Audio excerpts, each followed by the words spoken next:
Hey YouTube, this is Rasmussen Park Fan 62. First of all, I want to apologize for not being on here for a while. I've been having some phone issues. I'm still having phone issues, but let's get started. If you've been a part of the wrestling community for a while, you have known over the past, I say, 6 months to a year, a lot of people have been talking bad about um, Def Rebel. Now, if you don't know who Def Rebel is, they are currently the music people for WWE. Um,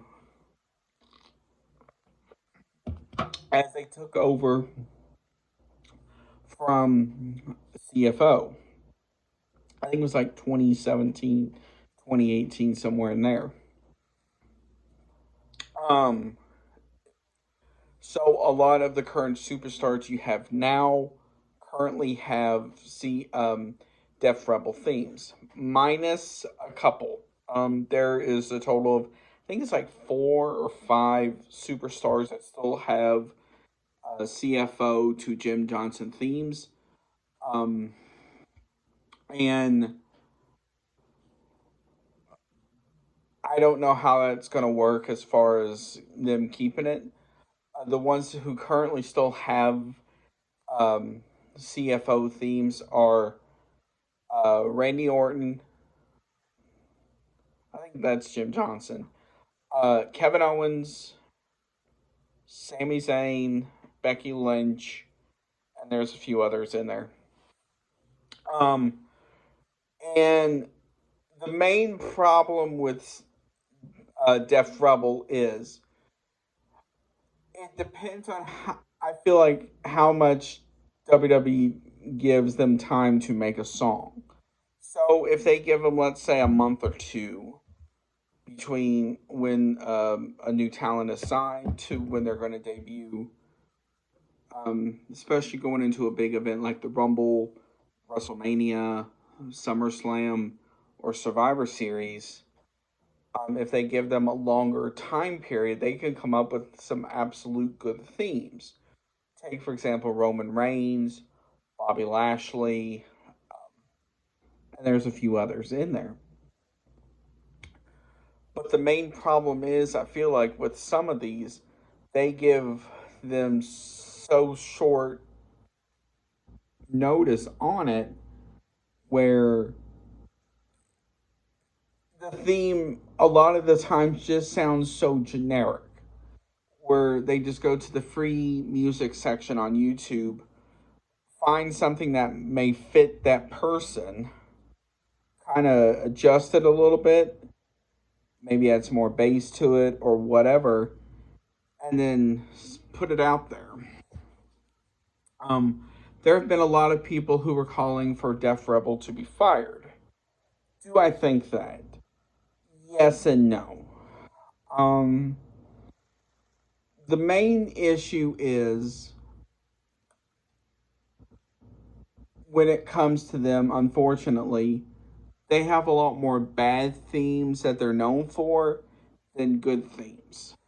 Um, and that is the biggest issue with them. They have a lot more bad themes that they're known for, minus several than good themes.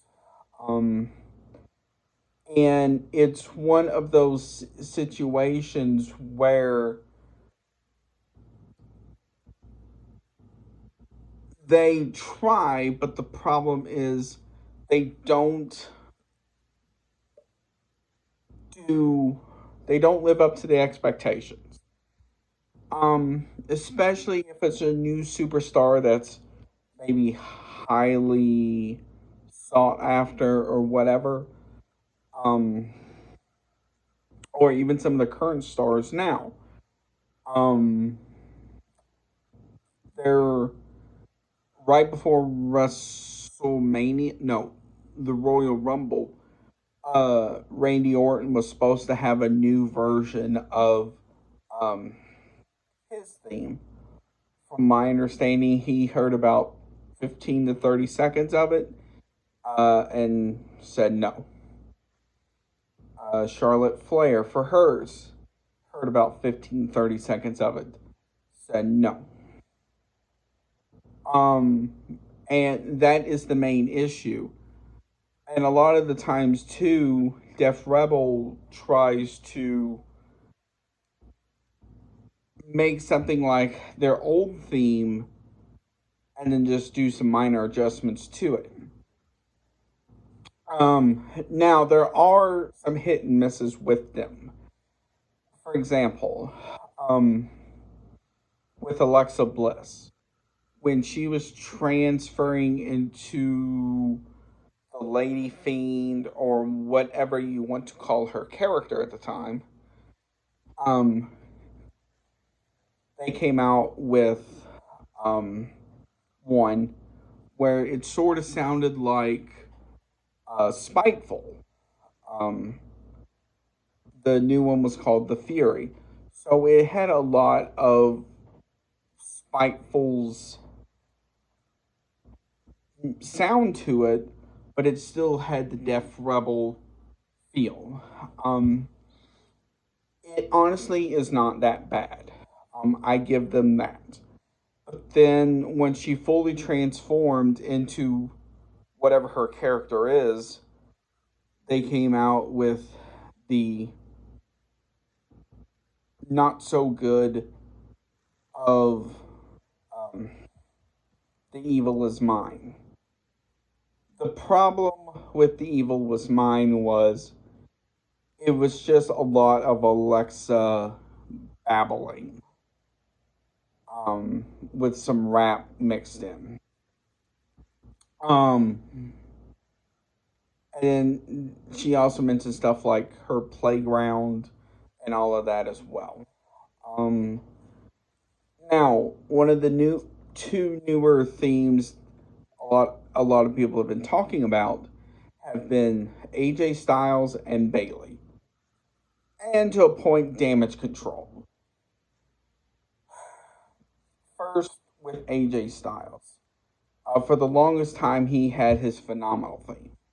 Then at WrestleMania he debuted the new one, which honestly is not terrible, but it's not great. With Bailey, it does sound a lot like her old theme, just some minor touches. With Damage Control, it does still have a lot of the old theme feel, just with some newer modifications. With Damage Control mostly being Japanese women, it does have that Japanese feel, which honestly is not terrible. Now, the question everybody is going to ask, should WWE fire them or not renew their contract when their contract is up, which supposedly is, I think, later this year or early next year? The answer to that simply is no. Um,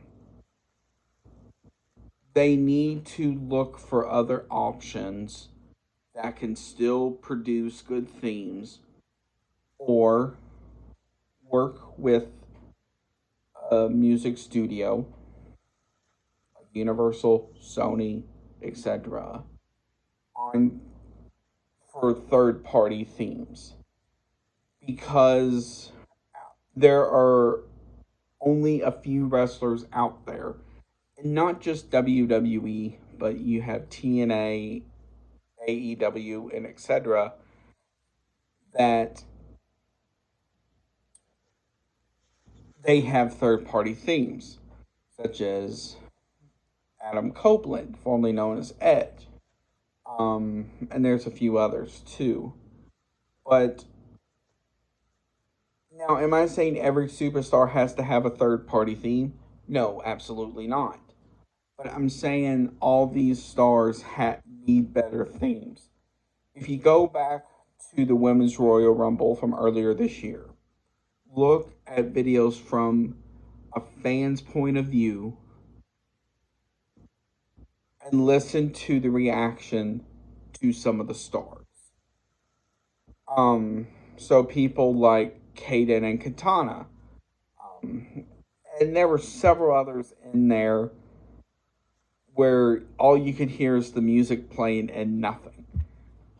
And it's even bad because even some of the current WWE wrestlers don't know other current WWE wrestlers' themes. So this is the thing they need to start finding better music options because it's going to get to the point where people are just going to be like, who is this? Um, so in the comments below, put, do you think Def Rebel should stay?